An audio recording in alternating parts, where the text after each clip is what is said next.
नमस्कार, भारत के पहले digital mobile news channel metro TV में आपका स्वागत है। मैं हूं अनामिका। बुलेटिन की शुरुआत करते हैं आज की हेडलाइन से।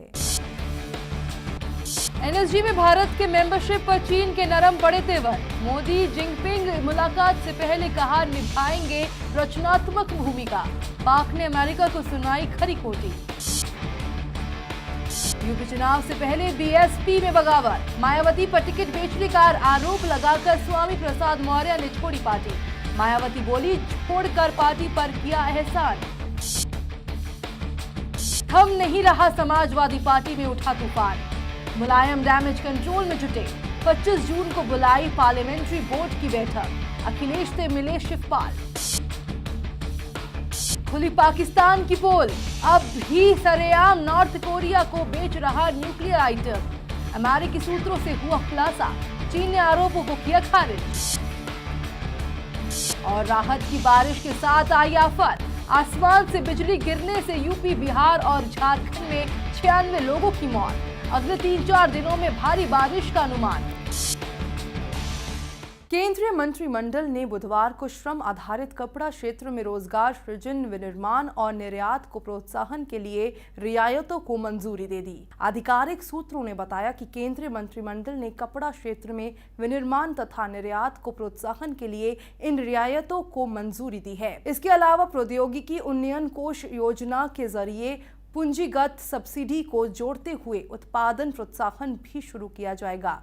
कपड़ा क्षेत्र को सरकार ने 6,000 करोड़ रुपए का बड़ा पैकेज देने का ऐलान किया है। सरकार ने कहा है कि इससे 11,000 बिलियन US$ का देश में निवेश आएगा और 3 साल में 1 करोड़ रोजगार उत्पन्न होंगे। केंद्रीय मंत्रिमंडल ने बुधवार को बड़े पैमाने पर स्पेक्ट्रम नीलामी योजना को मंजूरी दे दी। इससे सरकारी खजाने में 5.66 लाख करोड़ रुपए आने की उम्मीद है। एक आधिकारिक सूत्र ने बताया कि स्पेक्ट्रम नीलामी प्रस्ताव को मंजूर कर लिया गया है। सरकार को 2300 मेगाहर्ट्ज स्पेक्ट्रम नीलामी से कम 64,000 करोड़ रुपए मिलने की उम्मीद है। इसके अलावा दूरसंचार क्षेत्र में विभिन्न शुल्कों तथा सेवाओं से 98,995 करोड़ रुपए प्राप्त होंगे। सूत्रों ने बताया कि नीलामी के लिए मुख्य दस्तावेज आवेदन आमंत्रित करने का नोटिस संभवतः 1 जुलाई को जारी किया जाएगा।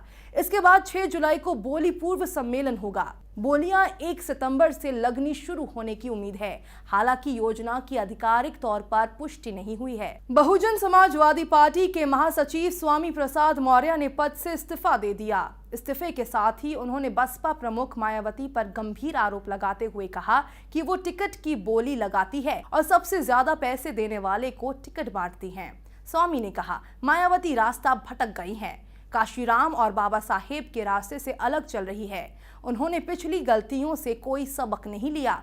वो अपने आप को दलित की बेटी मानती है, लेकिन वो दलित की नहीं, दौलत की बेटी है। स्वामी प्रसाद मौर्य के पार्टी छोड़ने पर मायावती ने भी प्रतिक्रिया दी। उन्होंने कहा, अगर वो पार्टी नहीं छोड़ते तो उन्हें पार्टी से निकाल दिया जाता। वे परिवारवाद को बढ़ावा देने वाले व्यक्ति हैं। उन्हें परिवार का मोह है। उन्होंने बीएसपी छोड़कर एहसान किया है। पाकिस्तान के राष्ट्रीय सुरक्षा सलाहकार नासिर जंजुआ ने आरोप लगाया कि एनएसजी में भारत को शामिल कराने की अमेरिका की कोशिश चीन पर अंकुश लगाने और रूस के उदय को रोकने की एक बड़ी साजिश का हिस्सा है। जंजुआ ने एनएसजी की सदस्यता के लिए पाकिस्तान का मामला पर आयोजित एक गोष्ठी में कहा, ये एक बड़ी साजिश का हिस्सा है। उन्होंने कहा कि 48 राष्ट्रों के विशेष परमाणु क्लब में भारत को शामिल करने की अमेरिका की मौजूदा मुहिम को वैश्विक सत्ता राजनीतिक रुझान के परिप्रेक्ष्य में देखा जाना चाहिए। जंजुआ ने चीन को थामने, रूस के उदय को रोकने और मुस्लिम जगत को नियंत्रित अराजकता में रखने को मौजूद वैश्विक राजनीति के अग्रणी रुझान के रूप में गिनाया। वाटर टैंकर और प्रीमियम बस घोटाले के बाद अब बीजेपी ने हाई सिक्योरिटी नंबर प्लेट की खरीद और उसे लगाने में हुई गड़बड़ियों के मामले में घेर लिया है। एंटी करप्शन ब्यूरो में इसकी शिकायत की गई है। बीजेपी का आरोप है कि हाई सिक्योरिटी नंबर प्लेट लगाने वाली कंपनी ने सरकार के लोगों के साथ मिलकर 450 करोड़ रुपए का घोटाला किया है। बीजेपी का आरोप है कि 49 दिन की सरकार के दौरान केजरीवाल सरकार को हाई सिक्योरिटी नंबर प्लेट लगाने वाली कंपनी रोजमेट्रा की गड़बड़ियों की जानकारी मिल गई थी और तब की सरकार ने एक फैक्ट फाइंडिंग कमेटी भी बनाई थी। इस कमेटी की रिपोर्ट में भी कंपनी घटिया नंबर प्लेट सप्लाई करने की दोषी पाई गई थी। इस मामले में दिल्ली के परिवहन मंत्री सत्येंद्र जैन का कहना है कि उन्होंने हाल ही में विभाग संभाला है, इसलिए उनको पूरे मामले की जानकारी नहीं है, लेकिन जल्द ही वो इस बारे में पता करेंगे। विश्व हिंदू परिषद के अंतर्राष्ट्रीय अध्यक्ष प्रवीण तोगड़िया बुधवार को पटना पहुंचे। तोगड़िया के यहां पहुंचते ही सूबे में सियासी पारा चढ़ने लगा है। बिहार में प्रवीण तोगड़िया के कार्यक्रम को लेकर राज्य सरकार ने सख्ती के संकेत दे दिए हैं। उप मुख्यमंत्री तेजस्वी यादव ने कहा कि यदि प्रवीण तोगड़िया के कार्यक्रम में सद्भाव बिगाड़ने वाली बातें होंगी तो सरकार कड़ी कार्रवाई करेगी। उप मुख्यमंत्री तेजस्वी यादव ने कहा कि सरकार वीप नेता की गतिविधियों पर नजर रखेंगी। वहीं प्रदेश कांग्रेस अध्यक्ष एवं शिक्षा मंत्री अशोक चौधरी ने कहा कि भाजपा, आरएसएस और प्रवीण तोगड़िया जैसे लोग देश को जोड़ने का काम नहीं करते हैं। उन्होंने कहा कि बिहार में ऐसे 10 प्रवीण तोगड़िया भी आ जाए तो यहाँ कुछ नहीं होगा। महाराष्ट्र सदन घोटाले में आरोपी एनसीपी नेता छगन भुजबल और उनके भतीजे समीर भुजबल को स्पेशल एसीबी कोर्ट ने बुधवार को बेल दे दी। बता दें कि भुजबल पीएमएलए केस में अभी भी न्यायिक हिरासत में रहेंगे। भुजबल और समीर को 50,000 के निजी मुचलके पर ये जमानत दी गई है।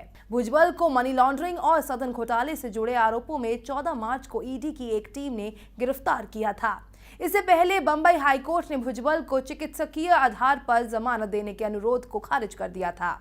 अदालत ने कहा कि वह इस बात से संतुष्ट नहीं है कि उनकी स्थिति पर तत्काल ध्यान दिए जाने की जरूरत है। बाहुबली विधायक मुख्तार अंसारी के कौमी एकता दल के समाजवादी पार्टी में विलय से उठा तूफान थमने का नाम नहीं ले रहा है। डैमेज कंट्रोल के लिए सपा मुखिया मुलायम सिंह यादव ने 25 जून को पार्लियामेंट्री बोर्ड की बैठक लखनऊ में बुला ली है। इसमें विलय के सवाल पर अंतिम फैसला हो सकता है। इसके अलावा 27 जून को अखिलेश सरकार के मंत्रिमंडल विस्तार को लेकर भी तैयारियां तेज हो गई है। इस बीच विलय को लेकर नाराज बताए जा रहे मुख्यमंत्री अखिलेश यादव ने बुधवार को अपने सारे कार्यक्रम रद्द कर दिए। इसके बाद पार्टी के यूपी प्रभार और वरिष्ठ मंत्री शिवपाल सिंह यादव मुख्यमंत्री से मिलने के लिए उनके आवास गए। बताया जाता है कि मुख्यमंत्री अखिलेश यादव ने उन्हें इस विलय पर अपने ऐतराज और पार्टी की छवि खराब होने की चिंता से अवगत कराया। खबरों के सफर में फिलहाल इतना ही। देश दुनिया की पल पल की खबरें हम आप तक पहुंचाएंगे एक नए अंदाज में आपके मोबाइल फोन के माध्यम से।